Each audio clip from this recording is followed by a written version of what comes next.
Well, cheers to a hot day. I have to apologize if there's any windy noise because I'm under a fan. The blinds are kind of banging because of the fan.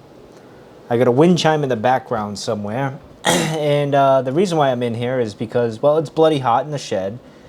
It's very muggy and humid here in Rhode Island. So I took it indoors today and decided to do an earlier video. And I kind of had an idea of what I wanted to do today, but last night I kind of struggled sleeping. It's good. Cheers to you.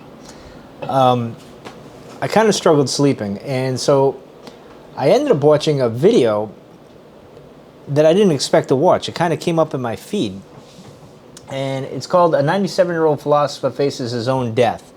It's by The Atlantic. Obviously, I'll put the link below. And it's by a 97-year-old man who was a philosopher. Herbert Fingarette? Fingarette. I don't know. I'm butchering that, and I apologize to the gentleman because I believe he's passed on since then. It was just such a... As you know, I did a video on death before. I talked about it. And it was interesting with his perspective at 97 years old, which is incredible to live that long. And he even wrote a book about death. He wrote a book, and I'll leave the description a link to the. I will leave a link to the book in the description. Whew, man, you can tell it's hot. I'm kind of fumbling. So I ended up watching this, and he was talking about, I'll save it. You should watch it and just see the perspective he has on it. I mean, basically, he came down to basically saying it's all meaningless. Even the thought of thinking about death. You should just go on, live, as long as you can, basically. Kind of how I took it. Which is funny, because I was listening to the Tao of Seneca, and they pretty much, I think it was, what was it, letter 24, 5, or 23, that kind of says that. But it got me to thinking, here this guy is, this gentleman, 97 years old, and he's a philosophy student, or he was a philosopher. He had a degree and all that, which I commend him, because back when I was going to school and I wanted a degree in philosophy, I stopped myself because, one, it didn't pay the bills, and two, I wasn't strong at writing things. I couldn't write a book in my mind at the time. I do want to do that in the future, but at the time I wasn't confident. But so he was a philosophy student. He wrote things. He wrote things on alcoholism, drug dependency, and stuff. And he wrote a book on death and stuff. But here I am thinking, as I'm watching this and listening to him, which is important. But I kept thinking of, here this man is with all this knowledge in his mind. And he still had his faculties. He didn't lose anything up here. It reminded me, strangely, and not to compare the two, but my old husky, Snowball, who was 16 years old before we put her down. She was sharp in the mind, but her body was just giving out. And it's so... The point of it is like, well, what is the point? I got all this up here, all this knowledge and experience, and I want to pass it on, which I guess in a way, you're responsible to pass on that knowledge throughout your life. So it does get passed on, and it's not a waste, and you don't say, well, what was the point? I got all this knowledge and skill and all this other stuff, and now it means nothing because I'm going to die, and that's it.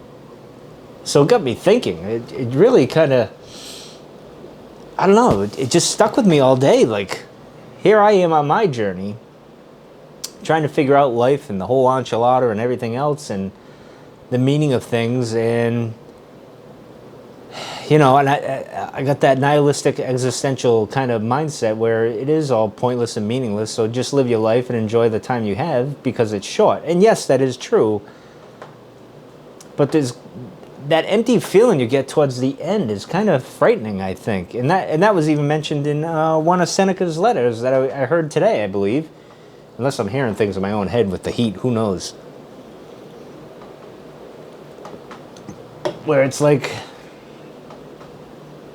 you shouldn't fear death because it's kind of a moot point. It's a waste. So live your life. But then you think, again, he's 97, has all this wisdom that he could pass on. And I'm sure he did to his kids, grandkids, and such, and people that are involved with him. And even though the nurse that was taking care of him, or the caretaker, I'm sure he passed on some wisdom, and they talked and had some good conversations too. But again, he retains all this, and then he's gone. That's it. There's no nothing. You don't feel anything. Like he says in the video, you don't feel anything. You don't know anything. You just kind of you cease to be, really. And now it's funny because I don't fear death. I don't want to rush it, that's for sure, because I enjoy my life. I love living. I love experiencing things and learning and stuff. But again, I was thinking to myself all day as I'm pondering this at work, as I was working, I'm pondering. Like even at the job I have, I got all this knowledge and skill set, and I'm useful and all this other stuff, but I can be replaced. Someone else. You know, all that stuff you have up in here, it just goes away, and life goes on, I guess. So I don't know. It was a little enlightening, unsettling, interesting to see a philosopher, because you don't see many people running around saying, "Hey, I'm a philosopher." You know what I mean? And to see someone who's 97 and all that he's experienced in 97 years of life.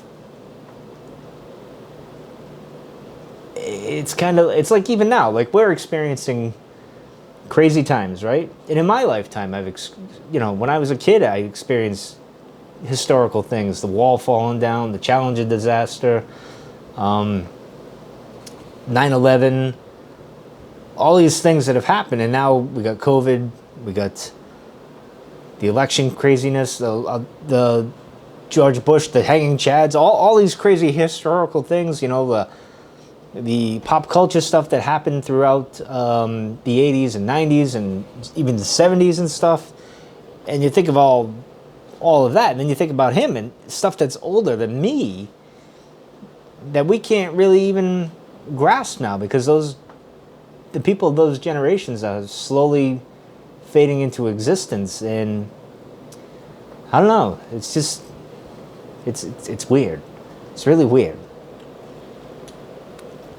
I mean, personally, I'm always hoping that science finds a way so I can download my thoughts into like a computer or a robot or a cyborg. That would be great. That'd be awesome. Because think of this. If this gentleman was able to do that and have that wisdom and to be able to live till whenever, forever, really, essentially, and be able to... It reminds me of the Bomar monks at Jabba the Hutt. Now, you Star Wars fans will know what I'm talking about. They're fascinating group of individuals that are in the Star Wars universe, and you only see them once in Jabba's palace in Return of the Jedi. As Luke's walking in, the door is opening, and you see this spider leg thing, and it's got a brain in it.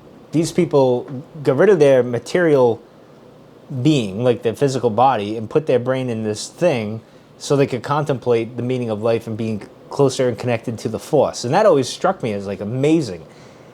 Now imagine if this gentleman were able to do that, this philosopher, where he's able to do that. Now granted, I don't know, is that a good thing when you think about it? Because you won't be able to have a physical body in the sense, well, at least the Bomar monks you couldn't. They were a spider leg looking thing.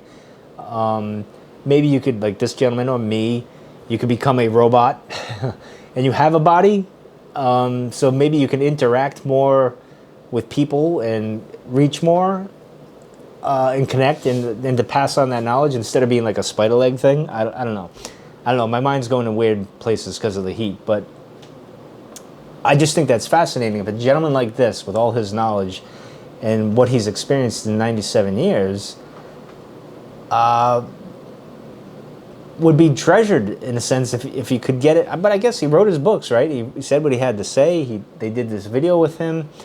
I'm sure he's got other essays and stuff that'll be published maybe or something. But I am inspired to read one of his books, especially the one on death, because death is a subject that I like to talk about here.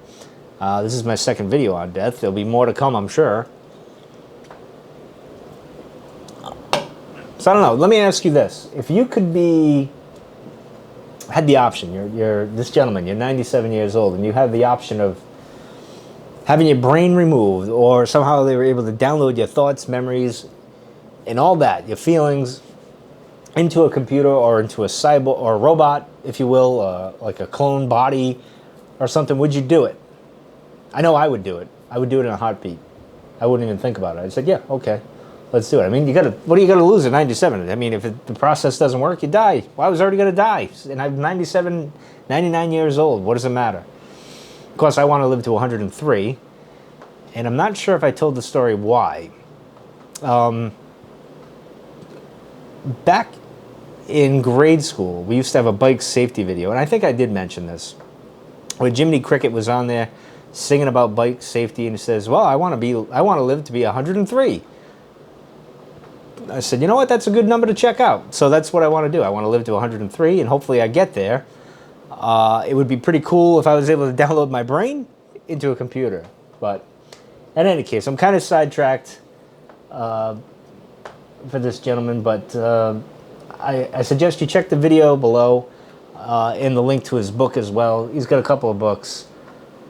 It was just a fascinating thing that I came across. It actually just popped up in my recommendation thing, because a lot of philosophy stuff pops up there, and this happened to pop up, and I wasn't going to check it out, but then I was like, well, what the heck, 97-year-old philosopher talking about death. That's an interesting title. So I did. It's well worth it. Anyway,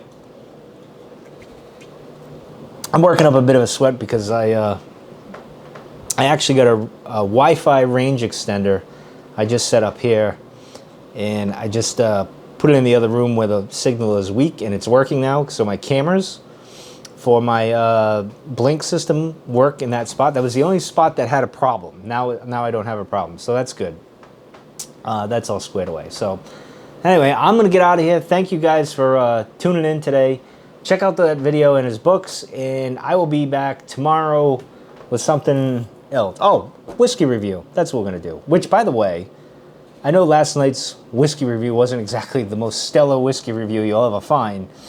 I was a little bit lost with the notes, but, you know, so be it. And it occurred to me after I had done it that it was VJ Day, or Victory Day in Rhode Island, and I had a Japanese whiskey, and I was going to try that. And I'm glad I didn't try it on that day, and I'm saving it for Wednesday for all sorts of reasons, for the Japanese and for the servicemen in America and England and in Australia and such. It would have been bad taste on my part. But in any case, I'm out of here, guys. I'm going to go cool off, probably jump in the pool too. I will see you guys tomorrow.